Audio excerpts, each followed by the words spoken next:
Alors, pour la conception d'un circuit électronique, alors vous allez vous déplacer juste ici, conception.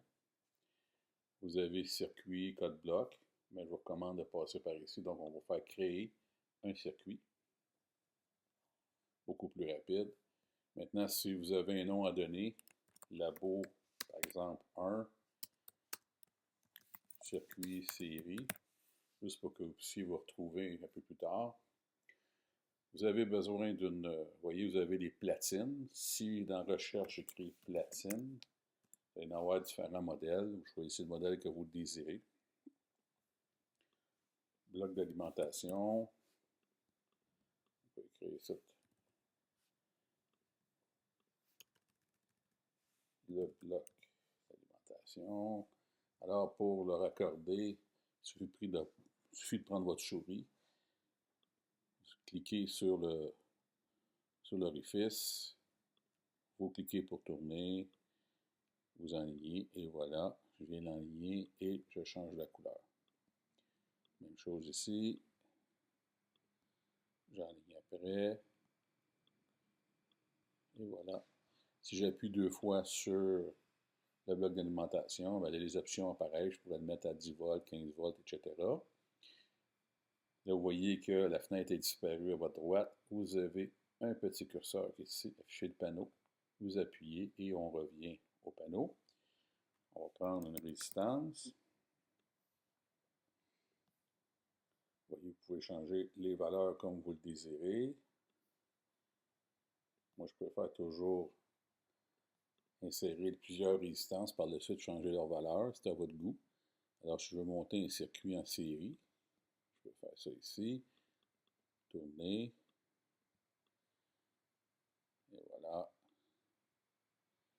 Et je l'amène sur 0. Là, maintenant, je peux démarrer la simulation. Alors, on peut voir que j'ai 2,5 mA, 5 volts. Je pourrais le déplacer, donc prendre 10 volts, comme je pourrais prendre juste 1 volt. On voit que toutes les modifications se font ici. Si je voudrais insérer un multimètre, pourquoi pas? Donc, multimètre, il faut arrêter la simulation. Multimètre, il n'apparaîtra pas, et vous allez voir que là, maintenant, il apparaît. Alors, c'est un problème avec Tinkercad. On fait juste écrire les quelques premières lettres, et puis le multimètre sort. Donc, je voudrais prendre une mesure, par exemple, au bord de la résistance qui est ici. Et là, je vais démarrer. Là, ça me sonne 500 millivolts. Arrêter. Je pourrais prendre la résistance qui est ici et venir prendre la valeur en ohms. Démarrer. Et là, je vais appuyer ici. Je vais lui dire résistance. Elle va me donner la valeur de la résistance d'un quart. Arrêter la simulation. Si ce qui est agaçant, il faut toujours sortir de la simulation pour placer nos sondes. Maintenant, si vous voudriez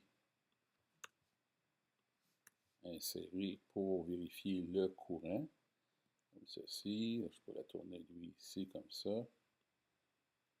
Voilà.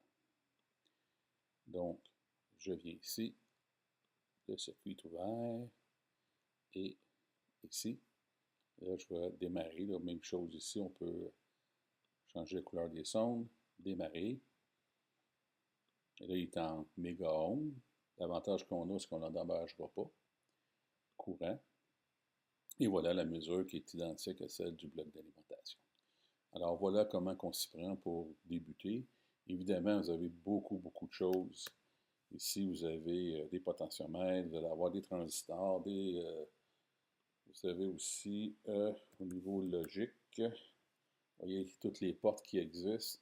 Donc, beaucoup de composants qui vont être liés à vos laboratoires durant votre cours, que vous allez pouvoir utiliser et aussi enregistrer et garder, et pourquoi pas le partager par la suite.